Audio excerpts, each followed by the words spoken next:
Nintendo.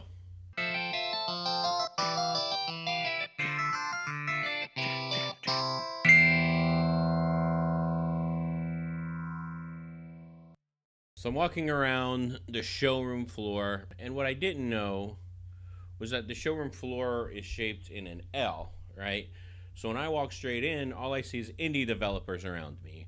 And I'm like, hey, and I'm just talking to them, talking to this guy, talking to that guy, just talking to everybody around me. I just oblivious to kind of anything else outside of the indie spectrum a little bit. I mean, I did walk through, see a few things, but mainly I was focused on these independent developers. And then later on in the day, I walk back to where the arena was, and I turn around from the arena, and I see this big circular sign that says Switch on it. And I'm like, oh no, the Nintendo Switch is here? And I go over there. There is a humongously long line, and behind it I can see games, and I can see what is happening. And I'm like, oh no, this was here this whole time. I would have went in line earlier. I can't, and the line is like 2, 3, 4, maybe 6 hours to play anything. And I'm just like, no. And then I just burn through the line, and I find these people playing Mario Kart, and I just stand behind them like a creeper, and I'm like, and I just looking at these people play Nintendo Switch. And I'm like, oh my gosh, it's right there. Like, I can reach out and touch it. It's so close to me. I look to my left, and there's a display case with a Nintendo Switch inside. I have a blog where I say I'm not buying the Nintendo Switch at launch. I'm not going to do it. But having it in front of me got me so hyped for something I didn't even think I was that hyped about. I was like, oh man, this is crazy. It was new tech. It was new. I was like, this is Nintendo. This is the future of it. My initial thoughts were, when I saw this Switch, it's very small. The Nintendo Switch is very, very small, because whenever you put it up to like my palm here, it's probably a little bit above my palm. So I say it's about this big, all right? That's how big the Nintendo Switch is. I think it's even smaller than the iPad mini. Like, it's very, very small. The only thing that gives it any kind of girth or anything is putting the Joy-Cons on each side of it.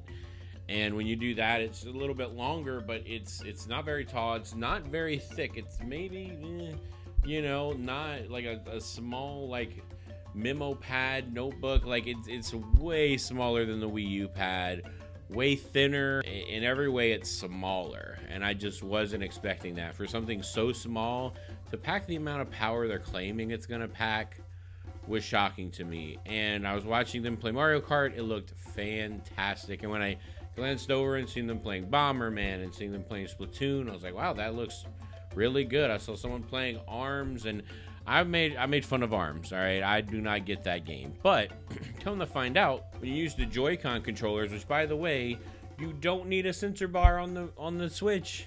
You don't need a sensor bar. And they're using the Joy-Cons, and they work.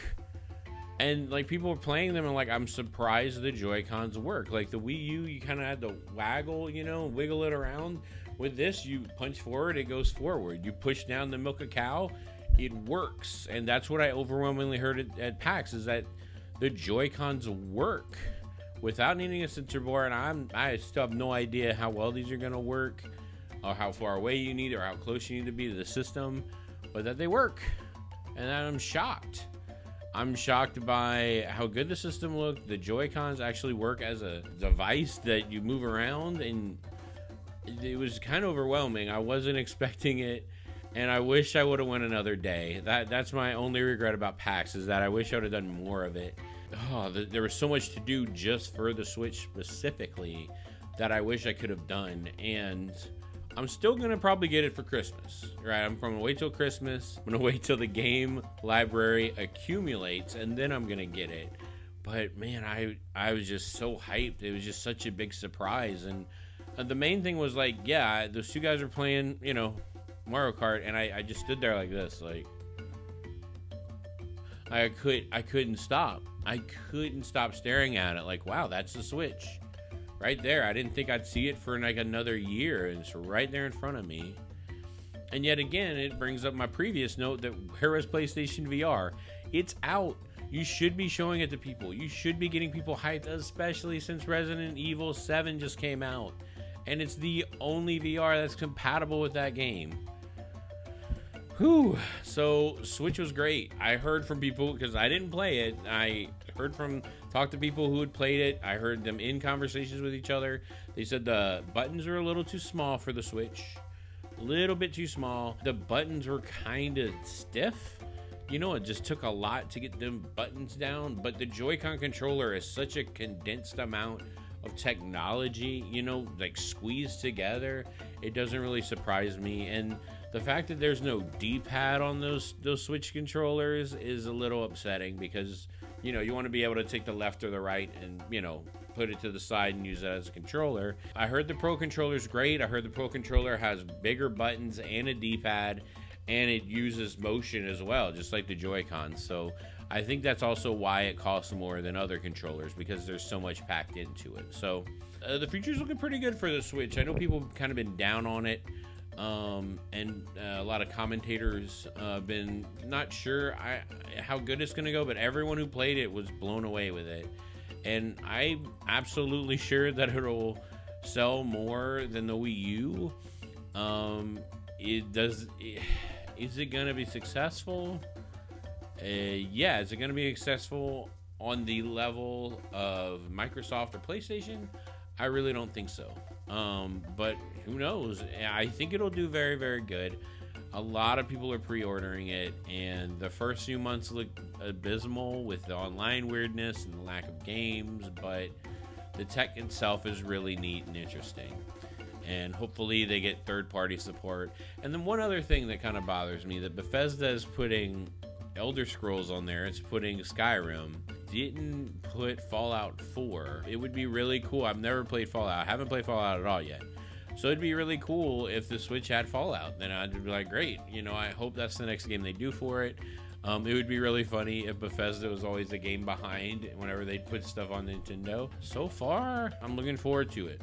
I am extremely looking forward to the Switch. It's just a neat little device, and I could be wrong. And I was planning on just playing it on my TV. I was okay doing that, and after seeing it, I'm like, no, I'm gonna want to walk around with it and just see how it plays. It's actually so small, like it'll, you know, put it next to your laptop, no one will ever find it. I hope to hear from my friends and family and people I know how they enjoy it when it comes out in a few weeks. So thanks for watching Game Rating Review. My name is Jean-Marc Lejean, and that was my opinion about my visual perception of the Nintendo Switch.